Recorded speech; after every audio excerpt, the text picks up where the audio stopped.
Alrighty, so Cory Sandhagen versus Davison Figueredo happened a couple days ago. If you haven't seen the fight, this video will contain a lot of spoilers. Don't say you haven't been warned, but I wanted to focus mostly on the sequence that led to the injury that happened to Davison Figueredo. Really, really unfortunate. The man is like 37, 38 years old, and to have a knee injury like that at his age, it is not going to be easy to come back from that. But this injury happened because of the 50-50 position. And initially, when I rewatched the video, it actually looked like at some point Cory Sandhagen let go of what could have potentially been a worse injury. Of course, Davison ended up getting injured anyways on the 50-50 sweep. But then when I read the article where Cory Sandhagen talked about the actual sequence, it was abundantly clear that no, he wasn't really trying to be nice to Davison Figueredo. This is a position that he is very familiar with, and he actually did intend it for what happened to happen. So let me go ahead and read that, and then I'm going to use a program right here, Posing Tool, to kind of show you guys this position, why this is such a dangerous spot if you don't exactly know what you're doing in it. So first of all, let's take a look at this right here. Cory Sandhagen describes how he popped Davison Figueredo's knee in UFC Des Moines win. Right there, Cory explaining the position. Make sure that this is nice and large for you guys. He says it was like a pop submission. Sandhagen said at the evening's post-fight press conference, the position's called 50-50. If you don't know how to play 50-50, you're going to pop your knee. This is very true. I spun under, went for a backside 50-50. It didn't hit. He got on top. I sat up really hard just to get on top. And if I sit up hard and you don't sit back, your knee is going to pop. It happened to TJ Dillashaw when I did that to him. It happened to Figgy. I heard it click really, really loud. So he says right here, so that wasn't like an accidental thing. He's saying I did not do this by accident. That was like a, hey, Figgy, you're either going to sit down on your butt or we're popping your knee. And that's what happened. So as you can see, he is pretty unapologetic about the whole thing. He's like, look, you either sit back or your knee is going to get popped. So let's take a look at this right here, and let's actually look at how this injury happened. So what you guys are seeing on screen right now is the 50-50 position. And I have these two guys looking away from each other because this is a pretty it's a pretty compromising position, and as long as you're not looking at each other, it's not gay. All right, so here we go. 50-50. Why is it called 50-50? It's called 50-50 because you have 50% of the attacks and your opponent also has 50% of the attacks. You both have access to the same exact submissions, right? So in a position like this, let's go with this dark guy with the red hair. He's Davison Figueredo, and the other one is Cory Sandhagen. So as you can see right there, in this position, the most dangerous sub you can go for here is the inside heel hook. So the guy, Davison Figueredo, his right leg is the leg that Cory Sandhagen would want to attack right here with the inside heel hook.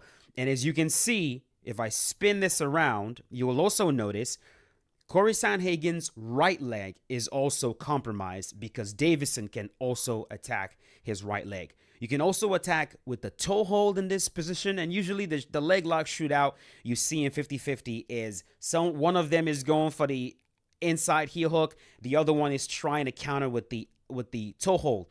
The toe hold comes on much quicker, but the inside heel hook is more devastating. All right, so this is 50-50. So anytime you hear someone say 50-50 position in jiu-jitsu, this is exactly what they are talking about. Take a look at this spot right here.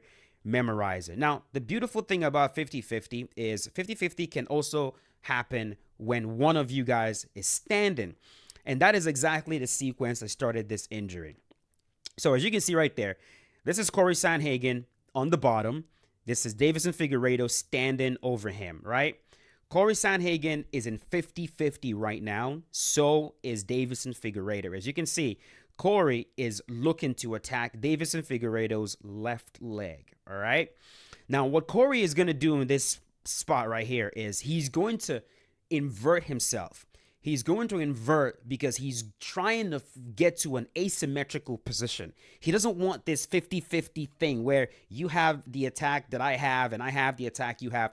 So he's going to try to invert underneath and get to what is called backside 50-50. So that's 50-50 from your opponent's back. In that position, you can attack them. They can't attack you. So right here, this is what backside 50-50 begins to look like. So right there, Cory begins his inversion. As you can see, what he's trying to do is he's going to pop his hip to the right. He's going to invert his head. He's going to invert it over his opponent's leg. And it's going to look like this right here. Where's the next clip? See this right here?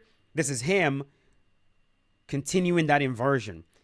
And what you're going to see is when he completes this inversion, he's going to use his leg as well as his arm to push Deiveson Figueredo forward. So he's going to force Deiveson Figueredo to 4-point, right? And then his right leg, this left leg right here, this is Cory Sandhagen's left leg. This left leg is going to throw over Deiveson Figueredo's left leg, and he's going to enter backside 50-50. It's going to look like this right here. Right there. This is his entry into backside 50-50. So he spun. As he's spinning, he's kicking his leg forward, which is what is forcing Deiveson to 4-point right here. See how Deiveson Figueredo is on his hands and knees? The inversion, as well as kicking that leg forward, forces the opponent to 4-point.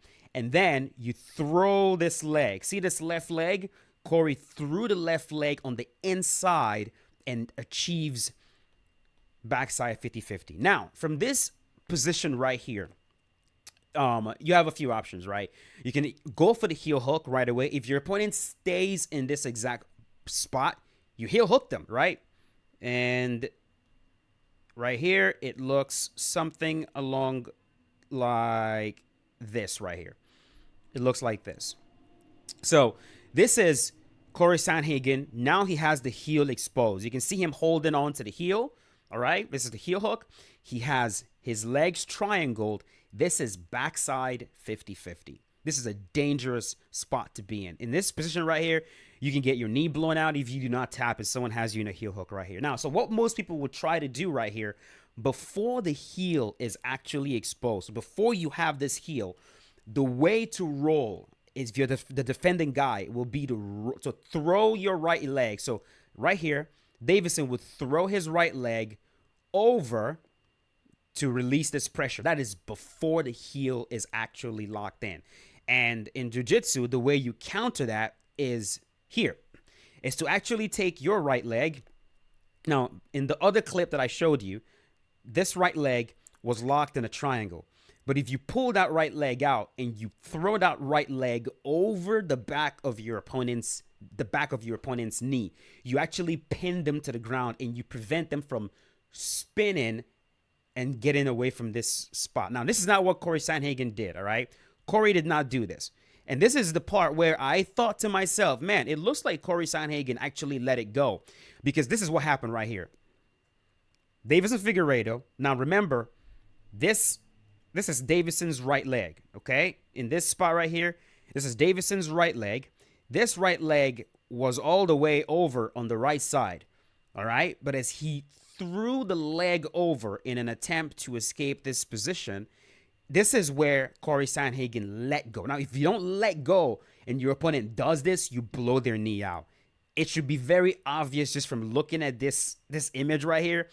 This is how you blow your knee out, if you turn the wrong direction and they hold on. This is exactly what happened between BJ Penn and Ryan Hall. Ryan Hall went for that beautiful Imanari roll. BJ Penn rolled in the wrong direction, got his knee freaking torn apart. Now, I don't know if he actually got injured there, but he got heel hooked in that spot. So right here, Cory actually let go. He let go in this spot in the actual fight.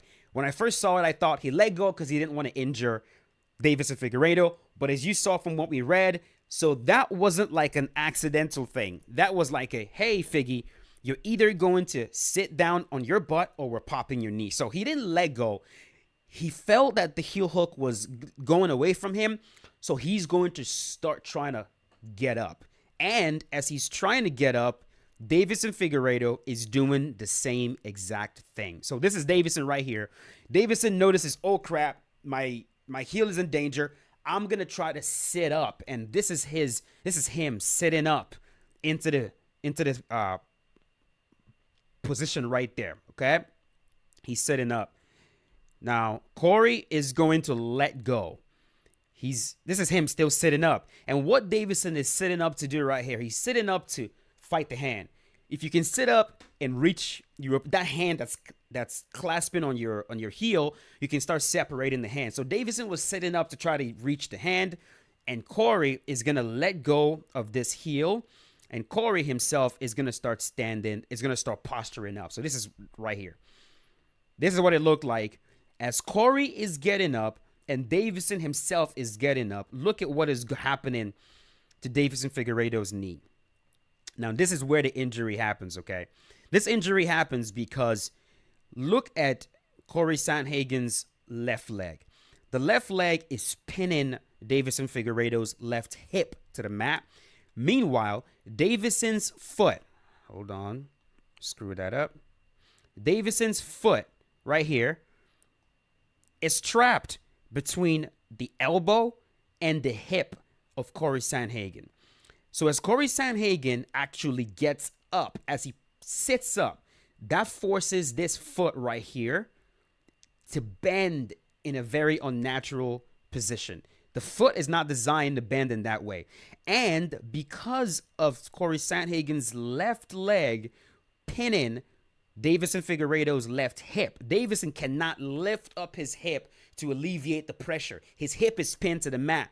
And so as Cory is sitting up, his leg is bending in a very unnatural position, and that is what injures the knee.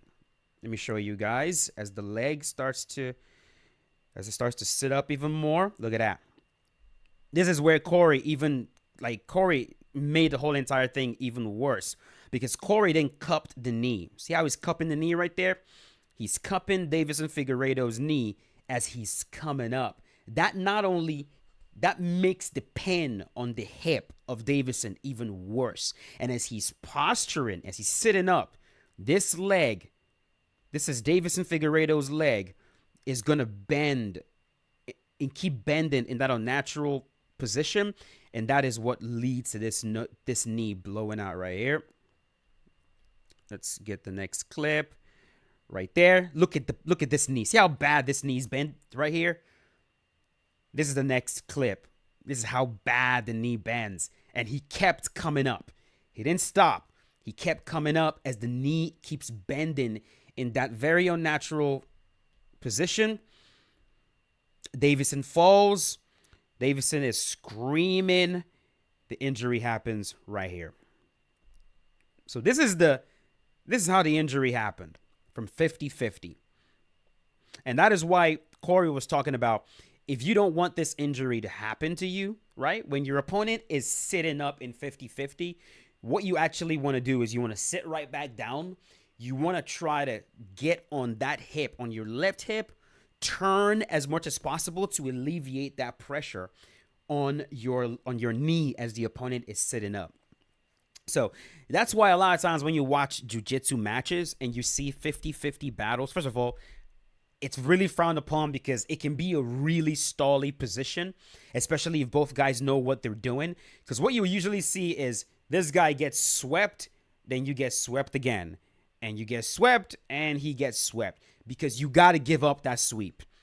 When they start setting up, you got to give up that sweep. Or you can injure yourself right there. So just wanted to use this diagram or this posing tool right here to kind of visualize exactly what happened and show you guys exactly what led to this injury. Like I said, this is potentially a very, very, very catastrophic injury starting off in 50-50 because of Davison Figueredo's age. The man is like 37, 38 years old. An injury to your knee is bad no matter what age you are, but it is significantly worse when you were an older guy, right? This dude is almost 40 years old. And this injury is most likely going to put him out 6 months to a year.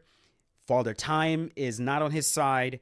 And we just don't know if he's going to come back the same ever again. Knee injuries are really, really, really brutal. So 50-50 is something that Cory Sandhagen seems to be very, very good at.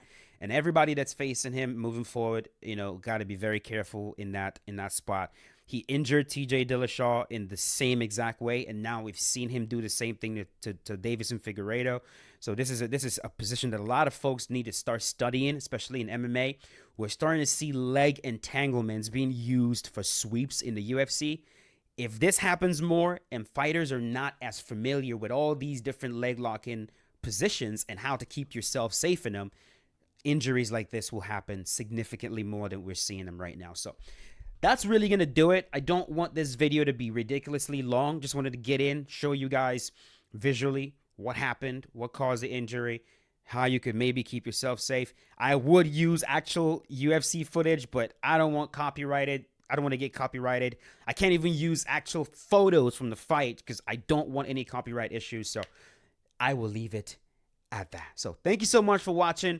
Hope you guys understood what I was trying to explain with this. If I didn't do a really good job explaining it, my apologies.